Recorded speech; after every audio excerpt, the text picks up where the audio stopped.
அழைப்பு கொடுத்திருக்கின்ற மாண்புமிகு முதலமைச்சர் அவர்களே, அனைத்து கட்சி தலைவர் பெருமக்களே, இந்த சிறப்பு தீவிர வாக்காளர் SIR என்ன சொல்லுகிறது என்பதை பற்றி நாம் தொடர்ந்து படித்திருக்கிறோம், அறிந்திருக்கிறோம். மாண்புமிகு முதலமைச்சரும் அவருடைய தொடக்க உரையில் ரொம்ப தெளிவாக இதனால் என்னென்ன தீமைகள் ஏற்படும் என்பதை பற்றி விளக்கமாக கூறியிருக்கிறார்.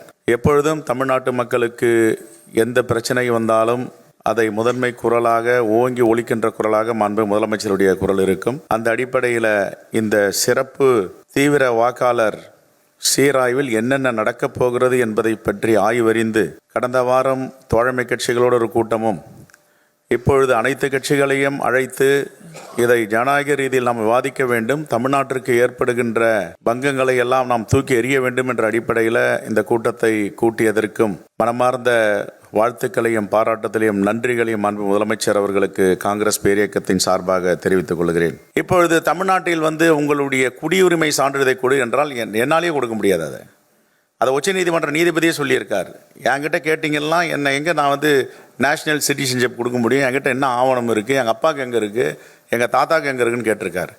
அப்படி என்றால் இவர்கள் என்னென்ன தவறுகள் செய்கிறார்கள் அவரே மாட்டிக்கொண்டு இருக்கிறார்கள். அப்போ ஒன்று மட்டும் தெளிவாக தெரியுது, எப்படி மகாராஷ்டிராவில் திடீரென்று 90 லட்சம் வாக்காளர்களை 5 மாத இடைவெளியில் சேர்த்தாங்களோ, மகாதேவபுரத்தில் பார்த்தீங்கன்னா 5 சட்டமன்ற தொகுதியில் படுதோல்வி அடைந்து வருகிறார்கள். 6வது சட்டமன்றத்தில் 1,80,000 வாக்குகள் வித்தியாசத்தில் வெற்றி பெறுகிறார்கள். அதை ஆய்வு செய்யும் பொழுது பத்திரிகையாளர் சந்திப்பில் ராகுல் காந்தி அவர்கள் ரொம்ப தெளிவாக சொன்னார், இது எப்படியெல்லாம் அந்த வாக்கு திருட்டை நவீன முறையில் தேர்தல் ஆணையமும் பிஜேபியும் செய்கிறது என்று.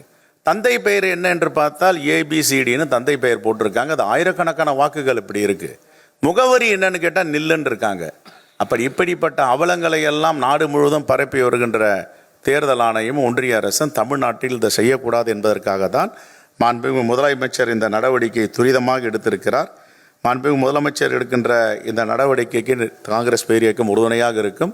இரண்டாவதாக, இப்பொழுது இவர்கள் 4ஆம் தேதி நவம்பரிலிருந்து டிசம்பர் 4ஆம் தேதி ஒரு மாதத்தில் முடிக்க வேண்டும் என்றால் பருவ மழைக்காலங்கள் தொடங்க இருக்கின்றன. நம்முடைய மாநகராட்சி அதிகாரிகள், அரசு அதிகாரிகள், வருவாய்த்துறை அதிகாரிகள் எல்லாம் இந்த வெள்ள மீட்பு, அவர்களுக்கு நிவாரணம், இந்த பணிகளில் இருப்பார்கள்.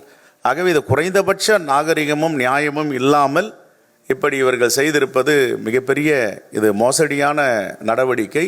இங்கேயும் நியாயமாக சுதந்திரமாக ஜனநாயக அடிப்படையில் வெற்றி பெற முடியாது என்பதால் குறுக்கு வழியில் எப்படியெல்லாம் தேர்தல் ஆணையத்தை பயன்படுத்தி வெற்றி பெறலாம் என்று பாஜக முயற்சி செய்து கொண்டிருக்கிறது. அதற்கும் தமிழ்நாட்டினுடைய உரிமையெல்லாம் தாரை வார்த்து கொடுத்தவர்கள் இப்பொழுது மீண்டும் வாக்கு அதிகாரத்தையும் வாக்குரிமையையும் அரசியலமைப்பு சட்டத்தின் பால் பெற்றுக் கொடுத்த உரிமைகளை அவர்கள் எடுப்பதற்கு உறுதுணையாக இருக்கிறார்கள்.